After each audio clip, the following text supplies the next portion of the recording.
भेदवती। चन्दनपुरे रामनाथसीतानामकौ दम्पती आस्ताम्। चिरकालानन्तरं तयोः एका पुत्री जाता। तस्याः हासस्य कलरवः वेदपठनवत् आनन्ददायकः आसीत् इति कारणेन मातापितरौ वेदवती इति तस्याः नाम कृतवन्तौ। कदाचित् शिशुः वेदवती मातुः स्तन्यं पिबन्ती शाटिकायाः अञ्जलं दृढतया मुष्ट्या गृहीतवती। सीता बहुधा प्रयत्नं कृत्वा अपि अञ्जलं तस्याः मुष्टितः मोचयितुं न शक्ता। अनन्तरं रामनाथः अपि प्रयत्नं कृत्वा विफलः अभवत्। किन्तु आश्चर्यं नाम यदा शाटिका छिन्ना अभवत् तदा शिशुना शाटिका त्यक्ता। अमूल्या शाटिका छिन्ना इति कारणेन सीतायाः किञ्चित् खेदः अभवत्। किन्तु मासत्रयस्य शिशुं किं वा वक्तुं शक्नुयात् सा। परं तां वार्तां श्रुतवन्तः जनाः तावान् लघुशिशुः तावत् दृढतया गृहीतवान् इति तु विशेषः एव इति उक्तवन्तः। यदा 3 मासाः अतीताः तदा वेदवती चङ्क्रमणं कुर्वती अग्रे गत्वा तत्र विद्यमानं काष्ठफलकम् एकम् आकृष्टवती। तेन तस्य फलकस्य उपरि विद्यमाना पितामहकालस्य काचकमयी पुष्पधानी पतिता भग्ना च। विशिष्टकलया युक्ता पुष्पधानी नष्टा इति कारणतः रामनाथस्य बहु दुःखम् अभवत्। शिशोः किमपि न अभवत् इति सीता समाधानं प्राप्तवती।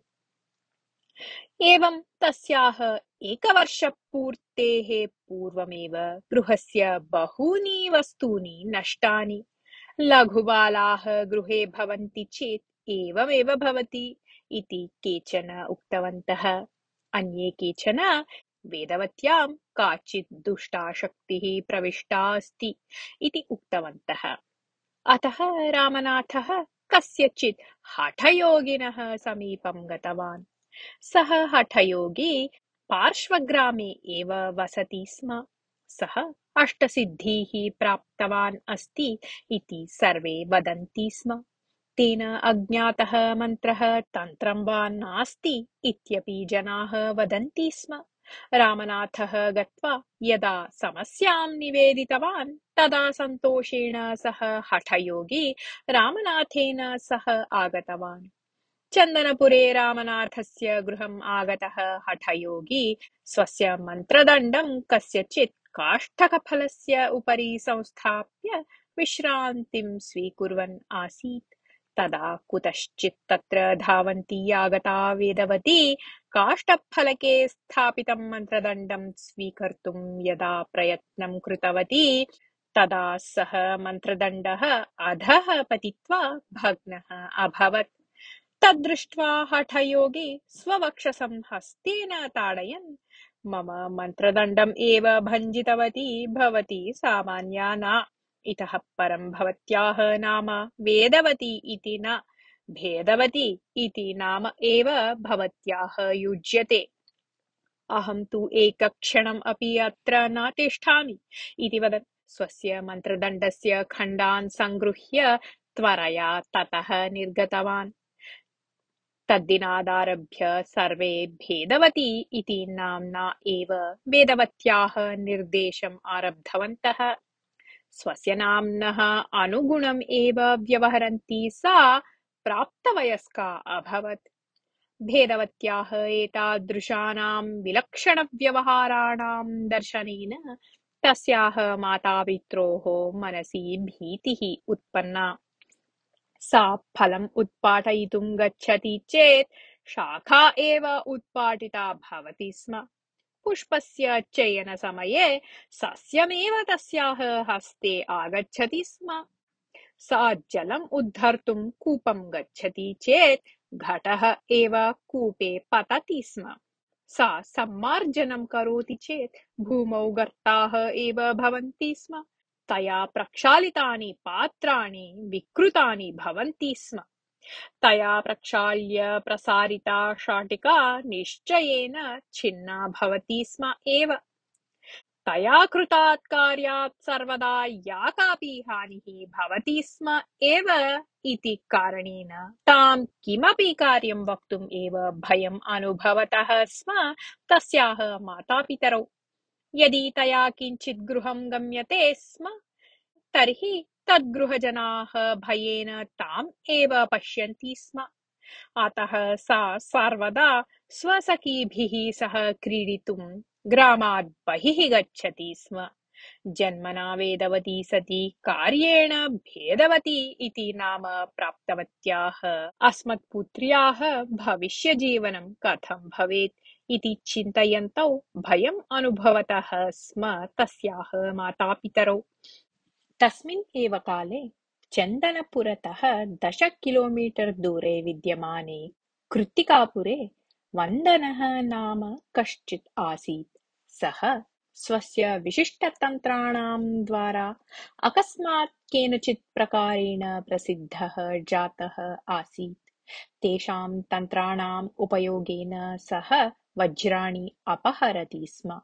सः कयाचित् विशिष्टया मृत्तिकया हस्तप्रमाणां पाञ्चालिकां निर्माय वज्रापणं गच्छति स्म।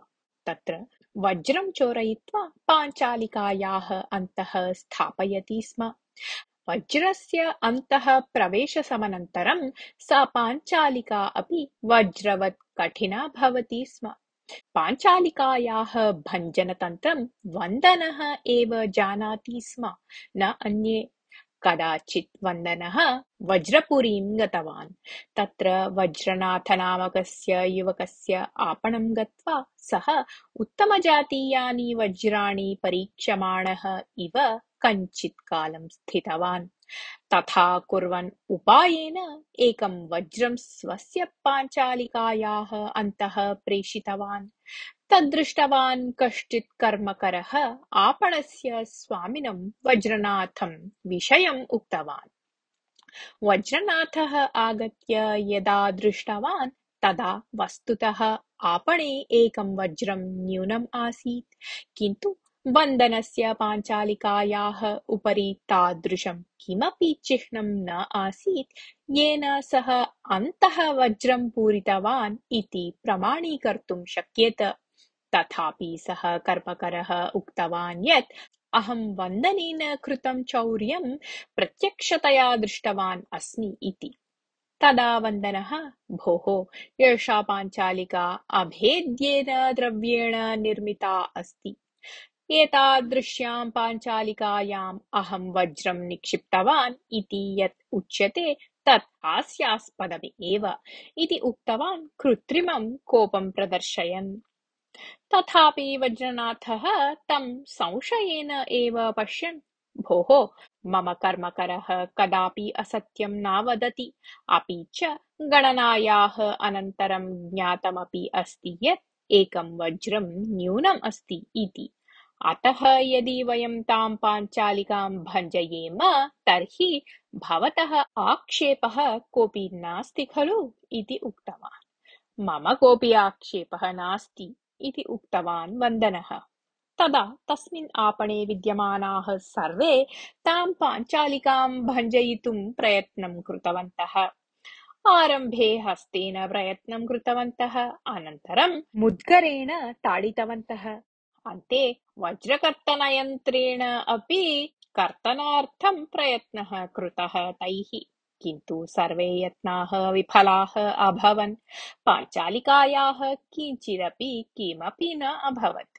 एतादृश्याः अभेद्यायाः पाञ्चालिकायाः अन्तः वज्रस्य निक्षेपणं तु असाध्यमेव इति अन्ये केचन उक्तवन्तः। वज्रनाथः तु, नष्टस्य मम वज्रस्य मूल्यं 5,00,000 रूप्यकाणि, अतः भञ्जितायाः पाञ्चालिकायाः अन्तः दर्शनेन विना अहं वज्रं तत्र नास्ति इत्यत्र न विश्वसिमि। एतस्याः पाञ्चालिकायाः भञ्जनार्थं कोऽपि उपायः नास्ति किम् इति तत्र सम्मिलितान् पृष्टवान्। तदा आपणम् आगतः कश्चित् चन्दनपुरस्थः सर्वं विषयं ज्ञात्वा एतत् कार्यम् अस्माकं ग्रामस्य भेदवती तु निश्चयेन कर्तुं शक्नोति इति उक्त्वा तस्याः विषयं सर्वं विस्तरेण उक्तवान्। तदा आपणे सम्मिलिताः केचन तत्सर्वं श्रुत्वा एतत्तु पञ्चतन्त्रस्य कथा इव अस्ति, यद्यपि श्रोतुं रमणीयं तथापि विश्वसितुम् अशक्यम्, कदापि तथा सर्वं न प्रचलति इति वदन्तः तस्य उपहासं कृतवन्तः। किन्तु वज्रनाथः उक्तवान्, एतादृशविषये औदासीन्यं न प्रदर्शनीयम्। कस्मिन् वल्मीके कः सर्पः वसति इति को वा जानाति। यदि अस्यां पाञ्चालिकायां वज्रम् अस्ति इति प्रमाणीक्रियते तर्हि एकं महाचोरं वयं बन्धुं शक्नुमः। यदि भेदवती एतां पाञ्चालिकां भञ्जयेत् तर्हि अहम् 1,00,000 रूप्यकाणि दास्यामि इति उक्तवान्। तदा वन्दनः अपि उक्तवान्, यदि भेदवती अपि एतां पाञ्चालिकां भञ्जयितुं न शक्नोति तर्हि वज्रनाथः मम समीपे विद्यमानानि वंशपारम्पर्येण आगतानि सर्वाणि वज्राणि योग्यं मूल्यं दत्त्वा क्रीणीयात् इति। यदि पाञ्चालिकातः वज्रं बहिः आगच्छेत् तर्हि भवतः गृहे विद्यमानानि सर्वाणि वज्राणि निःशुल्कं दातव्यानि इति वन्दनम् उक्तवान् वज्रनाथः। एवं सन्धिं कृत्वा उभौ अपि चन्दनपुरं प्रति प्रस्थितवन्तौ। यदा तौ ग्रामस्य समीपं गतवन्तौ तदा ग्रामात् बहिः क्रीडन्ती काश्चन बालिकाः दृष्टवन्तौ। तासां बालिकानां मध्ये भेदवती नक्षत्राणां मध्ये चन्द्रः इव शोभमाना आसीत्। तस्याः सौन्दर्येण आकृष्टौ तौ समीपं गत्वा तस्याः विषयं श्रुत्वा एषा एव भेदवती इति ज्ञात्वा आश्चर्यचकितौ अभवताम्। तावती काले अन्ये केचन ग्रामजनाः अपि तत्र सम्मिलितवन्तः। वज्रनाथः स्वसमीपे विद्यमानां पाञ्चालिकां प्रदर्शयन् भेदवतीम् अवदत्, अहं कश्चन वज्रवणिक् अस्मि। अस्याः पाञ्चालिकायाः अन्तः 5,00,000 वज्रम् अस्ति, किन्तु एतां पाञ्चालिकां भञ्जयितुं वयं न शक्ताः। यदि भवती एतां भञ्जयेत् तर्हि अहं भवत्यै 1,00,000 रूप्यकाणि ददामि इति। तदा वन्दनः अपि आत्मनः परिचयम् उक्त्वा भेदवतीं प्रति अवदत्, यदि अस्यां वज्रं नास्ति इति निरूपितं भवेत् अथवा भवती एतां भञ्जयितुं न शक्नुयात् तर्हि भवत्या मया सह विवाहः करणीयः इति। यदा भेदवती वज्रनाथस्य हस्तात् पाञ्चालिकां स्वीकृतवती तदा तस्याः हस्तात् च्युता सा पाञ्चालिका समीपे विद्यमानायाः शिलायाः उपरि पतिता। अनुक्षणं पाञ्चालिका भग्ना अभवत्, वज्रं च बहिरागतम्। आहो पश्यन्तु, मम वज्रं तत्र अस्ति इति वदन् वज्रं स्वीकृतवान् वज्रनाथः। तदा वन्दनः मन्दं ततः पलायनं कर्तुं प्रयत्नं कृतवान्, किन्तु 4 बलिष्ठाः युवकाः अग्रे आगत्य तं गृहीतवन्तः। तदा वज्रनाथः तान् उद्दिश्य, एतं नगरं नीत्वा आरक्षकेभ्यः समर्पयन्तु। अस्य गृहे बहुस्थानेभ्यः चोरितानि बहूनि वज्राणि सन्ति इत्यपि तान् सूचयन्तु इति अवदत्। तदा ग्रामात् बहिः स्वपुत्रीं परितः बहवः जनाः सम्मिलिताः सन्ति इति वार्तां श्रुत्वा किमपि सञ्जातं स्यात् इति भयेन एव सीतारामनाथौ धावन्तौ तत्र आगतवन्तौ विषयं ज्ञातुम्। आगतौ पितरौ दृष्ट्वा भेदवती प्रवृत्तं सर्वं तयोः निवेद्य वज्रनाथं दर्शयन्ती, यदि भवती एतां मान्त्रिकपाञ्चालिकां भञ्जयति तर्हि भवत्यै 1,00,000 रूप्यकाणि ददामि इति एषः माम् उक्तवान् अस्ति इति उक्तवती। यदा सीतारामनाथौ प्रश्नार्थकदृष्ट्या तं दृष्टवन्तौ तदा वज्रनाथः तौ नमस्कृत्य केवलं लक्षरूप्यकाणां दानं न, यदि भवन्तौ अङ्गीकुरुतः तर्हि अहं भेदवतीं वृणोमि अपि इति उक्तवान्। तस्य तत् वचनं श्रुत्वा भेदवती लज्जया मातुः समीपं गत्वा स्थितवती। तदा सीतारामनाथौ आवां तु ससन्तोषम् अङ्गीकुर्वः, किन्तु अस्याः हस्तस्पर्शेन मन्त्रदण्डः अपि भग्नः जातः आसीत् इतः पूर्वम्। एतत् ज्ञात्वा अपि यदि भवान् एतां परिणेतुम् इच्छति तर्हि तत् सम्मतम् एव अस्माकम्। आद्यपर्यन्तं तादृशः धैर्यवान् लभ्येत उत न इति आवां चिन्तामग्नौ आस्व इति उक्तवन्तौ। अनन्तरं केषुचित् दिनेषु अतीतेषु वज्रनाथ भेदवत्योः विवाहः महता वैभवेन सम्पन्नः।